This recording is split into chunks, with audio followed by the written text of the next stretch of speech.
ಆಚಿ chilli powder ಸಖತ್ ಖಾರ ಬಣ್ಣ ಮತ್ತು ರುಚಿ ಆಚಿ ಚಿಲ್ಲಿ ಪೌಡರ್.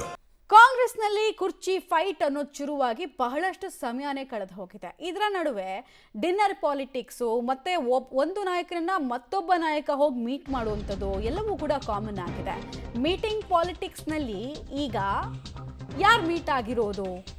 ಒಬ್ರು ಪೂರ್ವ ಒಬ್ರು ಪಶ್ಚಿಮ ಅಂತಿದ್ದವರು ಭೇಟಿಯಾಗಿದ್ದಾರೆ. ಸಿದ್ದರಾಮಯ್ಯ ಆಪ್ತ ಶಾಸಕ ರಾಜಣ್ಣ ಭೇಟಿಯಾದ ಡಿಕೆಶಿ ಬೆಂಗಳೂರಿನ ಖಾಸಗಿ ಅತಿಥಿ ಗೃಹದಲ್ಲಿ ಭೇಟಿಯಾಗಿ ಚರ್ಚೆಯನ್ನು ನಡೆಸಿರೋದು. ಇದೇ ವೇಳೆ ಡಿಕೆ ಶಿವಕುಮಾರ್ಗೆ ರಾಜಣ್ಣ ನೇರ ಸಂದೇಶವನ್ನು ಕೊಟ್ಟಿದ್ದಾರೆ ಅನ್ನೋದು ಸುದ್ದಿ. ಡಿಕೆ ಶಿವಕುಮಾರ್ ಏನೇ ಪ್ರಯತ್ನ ಮಾಡಿದ್ರು ನಾವು ಸಿದ್ದರಾಮಯ್ಯ ಪರ ಅಂತ ಹೇಳಿದ್ದಾರಂತೆ. ನನ್ನ ಹಿಂದಿನ ಎಲ್ಲಾ ಹೇಳಿಕೆಗಳಿಗೆ ನಾನು ಬದ್ಧ ಅಂತ ರಾಜಣ್ಣ ಅವರು ಕೊಡ್ತಾ ಇರುವಂತಹ ಸ್ಟೇಟ್ಮೆಂಟ್. ಈ ಬೆಳವಣಿಗೆಗೆ ಸಂಬಂಧಪಟ್ಟಂತೆ ಬೆಂಗಳೂರಿನಲ್ಲಿ ಗೃಹ ಸಚಿವ ಡಾಕ್ಟರ್ ಜಿ ಪರಮೇಶ್ವರ್ ಪ್ರತಿಕ್ರಿಯೆ ಕೊಟ್ಟಿದ್ದಾರೆ. ಏನ್ ಸರ್ ಇಬ್ರು ಭೇಟಿ ಆದ್ರಲ್ಲ ಅಂತ ಕೇಳಿದ್ದಕ್ಕೆ ಅವ್ರ ಪ್ರತಿಕ್ರಿಯೆ ಇದೆ. ಏನಂದ್ರು ಅಂದ್ರೆ, ಅವರಿಬ್ಬರ ಭೇಟಿಯಲ್ಲಿ ನನಗ್ಯಾವುದು ವಿಶೇಷತೆ ಕಾಣಿಸ್ತಾ ಇಲ್ಲ ಅಂತ ಗೃಹ ಸಚಿವ ಪರಮೇಶ್ವರ್ ಪ್ರತಿಕ್ರಿಯೆ ಕೊಟ್ಟಿದ್ದಾರೆ. ಪಕ್ಷ ಸಂಘಟನೆಗೆ ಭೇಟಿ ಅಂತ ಅವರೇ ಕ್ಲಾರಿಫೈ ಮಾಡಿದ್ದಾರೆ. ಇದು ಒಳ್ಳೆ ಬೆಳವಣಿಗೆ.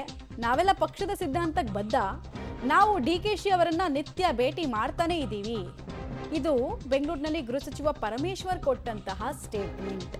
ಪೂರ್ವ ಪಶ್ಚಿಮದಂತೆ ಇದ್ದಂತಹ ನಾಯಕರ ಸಮಾಗಮ ಆಗಿದೆಯಲ್ಲ, ಪೂರ್ವ ಸಂಗಮ ಅಲ್ವಾ ಸರ್ ಅಂತ ಕೇಳಿದ್ದಕ್ಕೆ ಇದು ಉತ್ತರ. ಅವರೇ ಹೇಳಿದಾರಲ್ಲ, ಪಾರ್ಟಿ ವಿಚಾರದಲ್ಲಿ ಚರ್ಚೆ ಮಾಡಿದ್ರು. ನಾನು ನನ್ನ ಹಿಂದಿನ ಎಲ್ಲ ಹೇಳಿಕೆಗಳಿಗೂ ಬದ್ಧನಾಗಿದ್ದೇನೆ ಅಂತ ರಾಜಣ್ಣ ಅವರು ಹೇಳಿದ್ದಾರೆ. ಮತ್ತು ಅದನ್ನ ಏನು ವಿಶೇಷತೆ ಏನು ಕಾಣಿಸ್ತಾ ಇಲ್ಲ ನನಗೆ. ಅವರೇ ಕ್ಲಾರಿಫೈ ಮಾಡಿದಾರಲ್ಲ ಯಾಕೆ ಭೇಟಿ ಮಾಡಿದ್ದೆ ಅನ್ನೋದನ್ನು ಅವರೇ ಕ್ಲಾರಿಫೈ ಮಾಡಿದ್ದಾರೆ. ಮತ್ತು ಅವರ ಸ್ಟ್ಯಾಂಡಿಗೆ ನಾನು ಬದ್ಧವಾಗಿದ್ದೇನೆ ಅಂತ ಕೂಡ ಹೇಳಿದ್ದಾರೆ.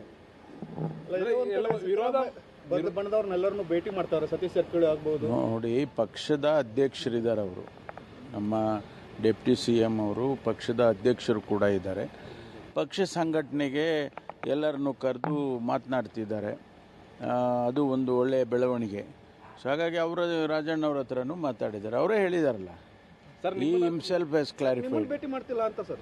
ನಾವು ದಿನ ಭೇಟಿ ಮಾಡ್ತಾ ಇರ್ತೀವಲ್ಲ, ನಮ್ದೇನು ಹೊಸದೇನಿಲ್ಲ. ನಾವೆಲ್ಲ ಪಕ್ಷದವರು, ಪಕ್ಷದ ಸಿದ್ಧಾಂತಕ್ಕೆ ಬದ್ಧರಾಗಿರೋರು. ಹಾಗಾಗಿ ನಮ್ದೇನು ವ್ಯತ್ಯಾಸಗಳೇನಿಲ್ಲ. ಅವರೇ ಹೇಳಿ